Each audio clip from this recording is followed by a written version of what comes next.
Welcome to Luca is a Billionaire, where the only thing I invest in is your answers. You start by confirming basics. AirPods must be paired and set as the Windows default playback device. Once done, close Microsoft Teams completely. This forces Teams to redetect audio devices.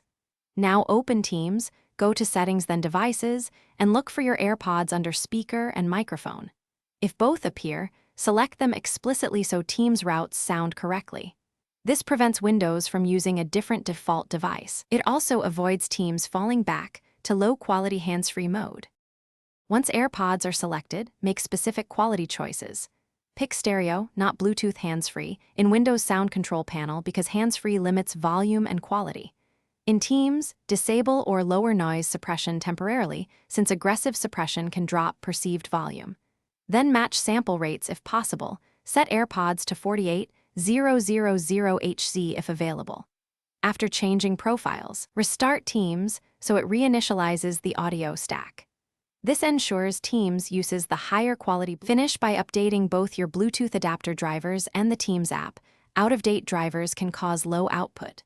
Once updated, reboot the PC to clear driver caches. If volume is still low, run the Windows Audio Troubleshooter and inspect the volume mixer. Teams can be muted separately. If problems persist, test the AirPods on a phone or another computer to rule out hardware faults. If they work elsewhere, consider reinstalling Teams or using a USB Bluetooth dongle for more stable audio.